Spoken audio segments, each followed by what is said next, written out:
This is not about showcasing Jamaica as a backlot. Been there, done that. It is about connecting Jamaica to the international film industry in a way that makes it a central player and conduit for the delivery of content. And that's exactly what happened. Hollywood bigwigs were in town, screening local films and, equally important, offering invaluable industry advice. This is a fantastic first-year festival.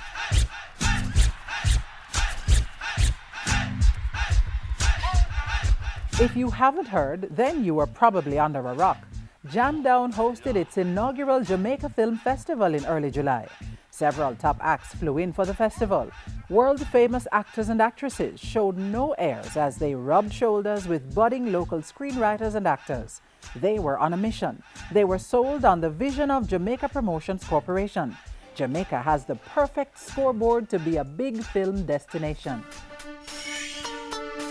Everything about this place is just infectious. The landscape obviously is extremely beautiful, but the people and the energy is what I like. When you're in a situation like Jamaica is in right now with a burgeoning film industry, it's a good time to get in because I think that this is going to be a hotbed eventually. I've been inspired to talk to some people about doing some projects out here, and I hope I can be the first of many. Big talk from the Being Mary Jane actor. The sentiment was shared by many of his colleagues, quite a few of whom were also happy to show off their Jamaican connection. I'll let you tell you this, and I'll go into the Jamaican patois. I was born and raised in St. Thomas. I raised in the ghetto. It's called Cockburn Pen. And as a little girl, I knew I wanted to be a performer. We are talented people, and in Jamaica, we have a lot of talent. From behind the screen to in front of the screen, and they need to be seen and need to be used, so to speak. They need jobs. Even though I was born in England, in London, both my parents are Jamaican. I love Jamaica. It's an absolutely beautiful island, and there's a lot of talent here, and it would be great to see that talent just create more stories and get them out, not only to Jamaicans, but to people outside of the island. The festival lasted for 5 days. In the daytime, there were discussions on how to take ideas to the big screen. Usually from script to screen, I sold Final Destination in '97 to the studio, and it took 3 years for that to come out. And that was actually fast-tracked. From the time you sell the script to all the pre-production work that you have to do, to the actual filming, to all the editing, up to the time it hits the screen is about 3 years. We're open right now. I don't think we have a thing set in stone that we have to go this way or that way. It really was a blank sheet, and we wanted to build it from the ground up, again, from being authentic. So, again, in front of the camera and behind the camera, we do want to use local crews. Then it was curtain call at nights for the film screenings. 45 films in all, 17 of which were locally produced. I'm back. In the end, all could not be winners. And the winner for the Best Narrative Feature for the inaugural Jamaica Film Festival is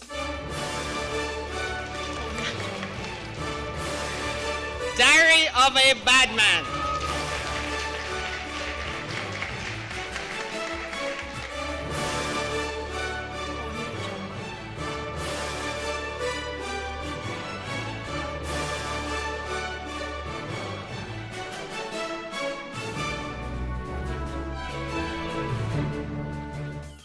Thank you very much, Jambro, for this opportunity. The story of the Jamaica Film Festival is not over. Was it just a stage for the glitz and glamour of artistic personalities? Or will future reviews applaud it as the phenomenal platform that started a world-renowned film industry in Jamaica? I think there are film projects that are going to come out of this, but I think there are also projects that are not film projects that are going to come out of this. But, you need to give us 6 months to a year for these projects to get worked into a shape where they've got business plans and where they can actually be implemented. While I've been here in Jamaica, you get a lot of people saying things like, is it important that the government support initiatives like this? And it's absolutely important. I think when people think of the movie industry, they think of it as fun and games, and they probably wonder, why should we be giving our money to this?